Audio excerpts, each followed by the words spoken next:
तो हम बात कर रहे हैं थाई भाषा की हिंदी के माध्यम से।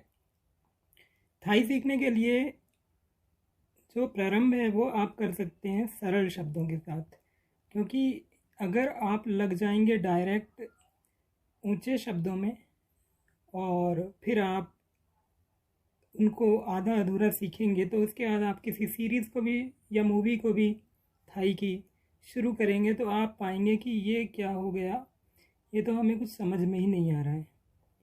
तो जबकि सरल शब्द सीखने का लाभ ये है कि एकदम बेसिक छोटे छोटे शब्द जो हैं वो आपके ग्रास रूट को बना देंगे। फिर आप जब किसी भी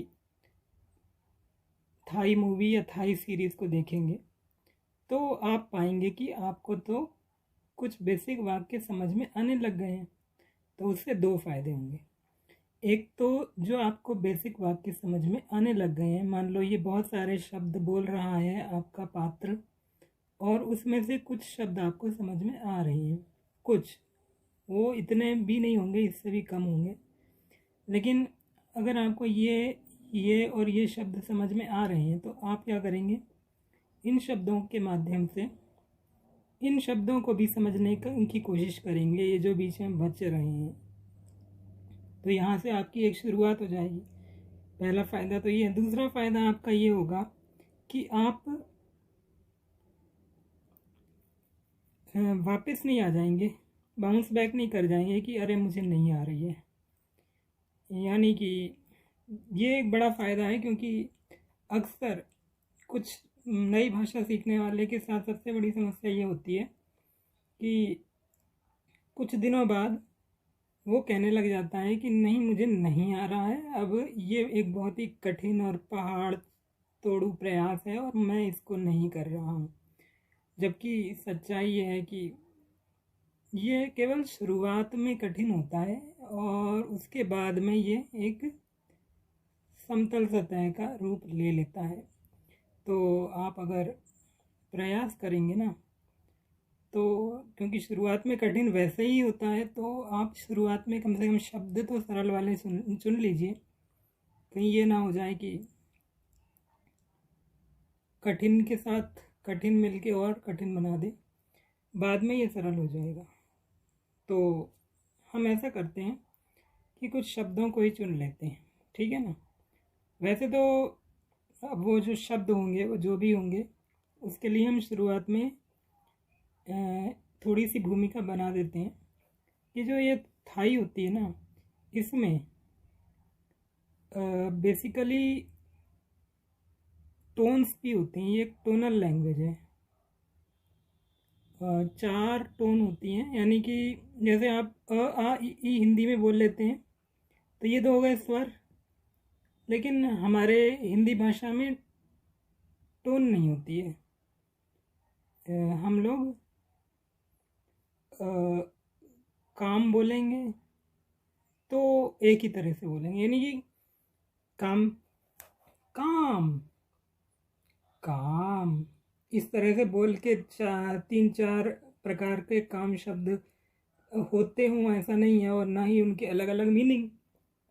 ये ठीक है कि काम शब्द के मीनिंग होते हैं बहुत 2-3, जैसे कि कार्य यानी कि वर्क, और काम का अर्थ होता है डिज़ायर यानी कि इच्छा। तो लेकिन ये दोनों काम शब्द एक ही हैं, इनको बोलने की जो आ का स्वर है ये अलग अलग नहीं है। जबकि हम थाई में आ जाए ना अगर, तो थाई में अलग अलग होते हैं स्वर। थाई के अपने शब्द हैं, काम शब्द की बात तो यहाँ होगी नहीं। तो थाई में जैसे कि फ शब्द है, तो फ कहते हैं पिताजी को, फा। तो जब ये लोग पिताजी को बुलाते हैं, फा इस तरह से बोलते हैं। कहीं भी आपने सीरीज में देखा होगा तो आपको लगता होगा कि ये बहुत ज़्यादा आश्चर्य में बुला रहा है या बहुत ज़्यादा शॉक्ड है इसलिए ऐसा बोल रहा है। ऐसा नहीं है, वो उसको बोलने का नियम ही यही है। उसके अंदर जो स्वर लगा हुआ है, टोन लगी हुई है फा शब्द में, वो ही इस तरह की है कि उसको उसी तरह से बोलना पड़ेगा, ठीक है। तो हम शुरुआत में इन टोन्स को इग्नोर करेंगे। हम आपको कहना ये चाह रहे हैं, क्योंकि मान लो आप इस टोन को भी लेके चलते हैं तो सरल शब्द भी कठिन बन जाएगा, तो फिर आपका जो सरल शब्द चुनने का जो उद्देश्य है ना, वो ही पूरा नहीं हो पाएगा। हाँ, और एक बात ये भी है ना कि हर शब्द पे 4 टोन में अलग अलग शब्द होते हों ऐसा नहीं है, इसलिए भी ये बड़ा आसान है टोन को इग्नोर करना शुरुआत में। बाद में आप देखेंगे कि आप टोन खुद ब खुद ही सीख जाएंगे। पहले मैं भी यही सोचता था कि टोन जो होती है वो बड़ा मुश्किल कर देती होगी सीखने में, लेकिन धीरे धीरे मुझे ये समझ में आया कि नहीं, ऐसा नहीं है। टोन जो है अगर आप इसको इग्नोर कर दें तो क्या होता है, कुछ दिनों बाद आपको लगने लगेगा कि आपको समझ में आ रहा है, और फिर जब आप उन शब्दों को बोलेंगे ना, वैसे तो कुछ दिनों बाद वो आपके कान में गूंजने लगेंगे। कोई भी भाषा सीखते हैं तो ये होता है कि कम से कम 1 सप्ताह के अंदर ऐसी स्थिति आ जाती है कि वो शब्द आपके कान में गूंजने लगते हैं। लेकिन